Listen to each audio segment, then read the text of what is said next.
हाम्रो विद्यालय पढेका भाइ बहिनी पनि ओकिल छन्, कतै अधिकृत भएका छन्, कतै शाखा अधिकृत भएर फिल्म चलेका छन्, कहीँ डक्टर पनि भएका छन्। यो होइन, हामीले अन्डर एस्टिमेट गरिएको छ। यहाँ हाम्रो विद्यालयलाई कमजोर देखाउने भाष्य उत्पादन गरिएको छ। ठाउँ ठाउँमा छिमेकी विद्यालयले गरेका छन्, छिमेकी नेताहरूले गरिरहेका छन्।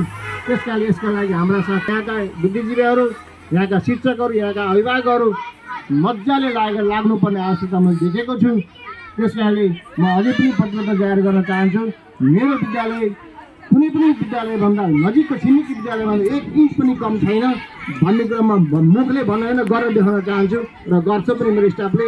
त्यस कारणले भोलिका दिनमा यो मैले भनिराख्न भन्दा पनि समयले अवश्य देखाउने छ। अबको 83 को नतिजा हेर्नु होला।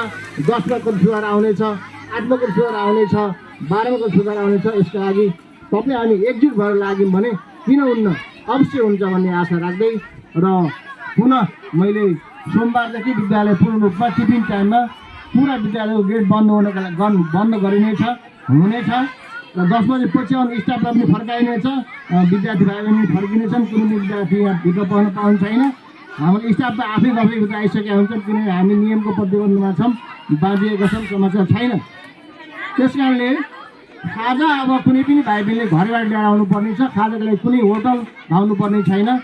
त्यस कारणले घरै अर्को कुरा, टिफिन टाइममा गएर यहाँका केही भाइहरूले पत्थरगढको चौकी नजिकको होटलमा गएर अस्ति के अरे चाउमिन हो कि मोमो के चोरेर खाए अरे। यो विद्यालयको विजेत हो। मैले त्यो होटलबाट त्यो भाइ बहिनीको नाम माग्दैछु, कुन भाइ हो कुन के हो। त्यो भाइ अथवा बहिनीलाई त्यसको अभिभावक सँगसँगै राखेर स्कुलबाट निकाल्न पनि म प्रयास गर्नेछु।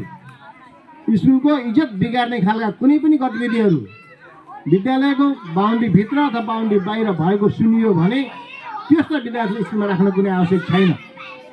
भोक लाग्यो भन्दैमा दोकानमा गएर सामान चोर्दै खाने,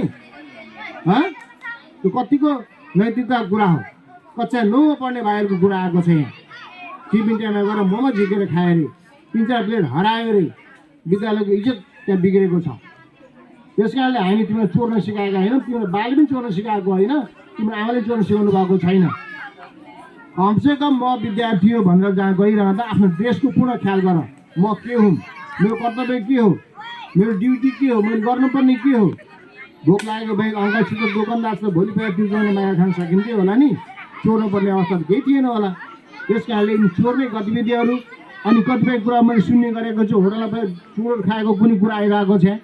स्कुल गेट्समा जाने, टिफिन टाइममा जाने अनि चोर खाने कुनै कुरा आएको छ। मैले ती विद्यार्थी, विशेष त तल्लो विद्यार्थी होइनन्, यो 8 देखि माथिका 9, 10, 11, 12 का विद्यार्थी हुन्।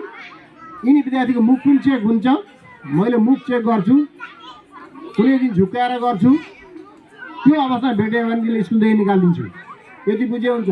खराब एउटा आलु पुग्यो भने बोरोभरि पुगेको हुन्छ, बिग्रिन्छ। त्यसकारणले पुगेको आलु फाल्न आवश्यक छ।